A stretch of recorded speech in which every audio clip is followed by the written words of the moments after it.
بسم اللہ الرحمن الرحیم۔ حدیث مبارکہ ہے، نبی کریم صلی اللہ علیہ وآلہ وسلم نے فرمایا، کچھ لوگ مشرق کی طرف سے نکلیں گے اور قرآن پڑھیں گے جو ان کے حلق سے نیچے نہیں اترے گا۔ یہ لوگ دین سے اس طرح دور پھینک دیے جائیں گے جیسے تیر پھینک دیا جاتا ہے، پھر یہ لوگ کبھی دین میں نہیں واپس آ سکتے یہاں تک کہ تیر اپنی جگہ خود واپس آ جائے۔ پوچھا گیا کہ ان کی علامات کیا ہوں گی، تو فرمایا کہ ان کی علامات سر منڈوانا ہوگی۔ ایک شخص نے ایک دوسرے شخص قتادہ بن نعمان کو بار بار قل هو اللہ احد پڑھتے سنا۔ صبح ہوئی تو نبی کریم صلی اللہ علیہ وسلم کی خدمت میں حاضر ہو کر اس طرح واقعہ بیان کیا جیسے وہ اسے کم سمجھتے ہوں۔ حضرت صلی اللہ علیہ وسلم نے فرمایا، اس ذات کی قسم جس کے ہاتھ میں میری جان ہے، یہ سورت تہائی قرآن کے برابر ہے۔ میں نے حضرت عبداللہ بن عباس رضی اللہ عنہ سے سنا، انہوں نے کہا، جب رسول کریم صلی اللہ علیہ وسلم نے معاذ بن جبل رضی اللہ عنہ کو یمن بھیجا تو ان سے فرمایا کہ تم اہل کتاب میں سے ایک قوم کے پاس جا رہے ہو، اس لیے سب سے پہلے انہیں اس کی دعوت دینا کہ وہ اللہ کو ایک مانیں اور میری رسالت کو مانیں۔ جب وہ اسے سمجھ لیں تو پھر انہیں بتانا کہ اللہ نے ایک دن اور رات میں ان پر 5 نمازیں فرض کی ہیں۔ جب وہ نماز پڑھنے لگیں تو انہیں بتانا کہ اللہ نے ان پر ان کے مالوں میں زکوٰۃ فرض کی ہے جو ان کے امیروں سے لی جائے گی اور ان کے غریبوں کو لوٹا دی جائے گی۔ جب وہ اس کا بھی اقرار کر لیں تو ان سے زکوٰۃ لینا اور لوگوں کے عمدہ مال لینے سے پرہیز کرنا۔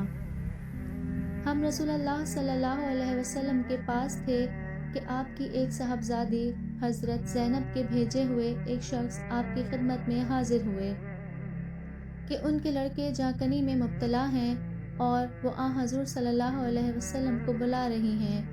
حضرت صلی اللہ علیہ وسلم نے ان سے فرمایا کہ تم جا کر انہیں بتا دو کہ اللہ ہی کا سب مال ہے، جو چاہے لے لے اور جو چاہے دے دے، اور اس کی بارگاہ میں ہر چیز کے لیے ایک وقت مقرر ہے، بس ان سے کہو کہ صبر کریں اور اس پر صبر ثواب کی نیت سے کریں۔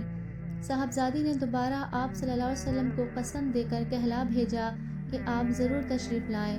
چنانچہ حضرت صلی اللہ علیہ وسلم کھڑے ہوئے اور آپ کے ساتھ سعد بن معاذ اور معاذ بن جبل رضی اللہ عنہ بھی کھڑے ہوئے۔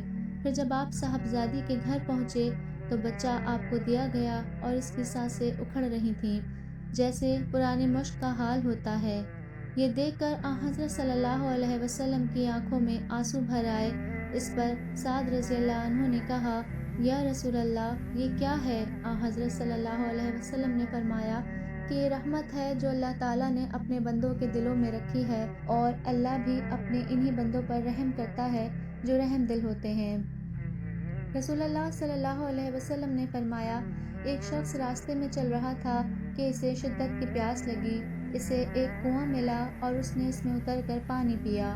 جب باہر نکلا تو وہاں ایک کتا دیکھا جو ہانپ رہا تھا اور پیاس کی وجہ سے تری کو چاٹ رہا تھا۔ اس شخص نے کہا کہ یہ کتا بھی اتنا ہی زیادہ پیاسا معلوم ہو رہا ہے جتنا میں تھا۔ چنانچہ وہ پھر کنویں میں اترا اور اپنے جوتے میں پانی بھرا اور منہ سے پکڑ کر اوپر لایا اور کتے کو پانی پلایا۔ اللہ تعالیٰ نے اس کے اس عمل کو پسند فرمایا اور اس کی مغفرت فرما دی۔ صحابہ کرام رضی اللہ عنہ نے عرض کیا کہ یا رسول اللہ، کیا ہمیں جانوروں کے ساتھ نیکی کرنے میں بھی ثواب ملتا ہے؟ حضرت صلی اللہ علیہ وسلم نے فرمایا کہ تمہیں ہر تازہ کلیجے والے پر نیکی کرنے میں ثواب ملتا ہے۔ میں نے کہا، یا رسول اللہ، کون سا گناہ سب سے بڑا ہے؟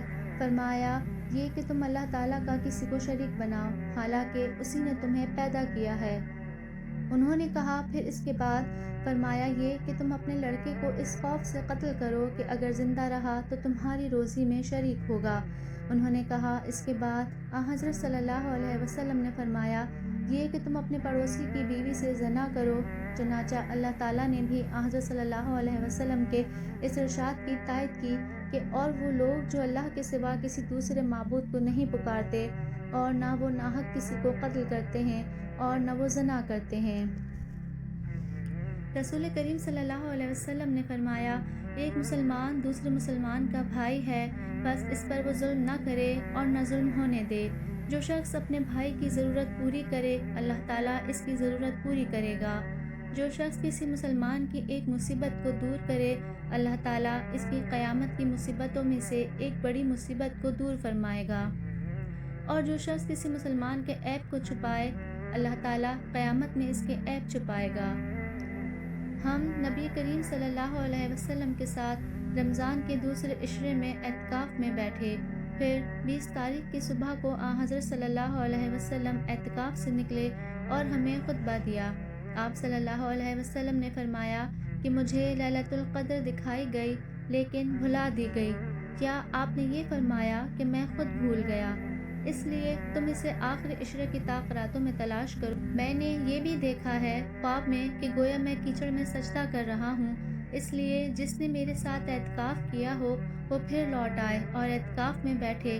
خیر ہم نے پھر اعتکاف کیا۔ اس وقت آسمان پر بادل کا ایک ٹکڑا بھی نہیں تھا، لیکن دیکھتے ہی دیکھتے بادل آیا اور بارش اتنی ہوئی کہ مسجد کی چھت سے پانی ٹپکنے لگا جو کھجور کی شاخوں سے بنی ہوئی تھی۔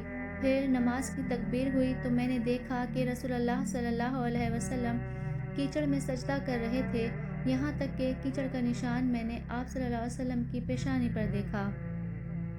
اس طرح کی ویڈیوز کو دیکھنے کے لیے ہمارے چینل کو لائک کریں، شیئر کریں اور سبسکرائب کریں۔ اللہ تعالیٰ ہمیں دین اور دنیا دونوں کی بھلائی نصیب فرمائے اور ہماری اولادوں کو اور ہمیں شیطان کے شر سے دور فرمائے۔ اللہ تعالیٰ آپ کا اور میرا حامی و ناصر ہو۔ فی امان اللہ۔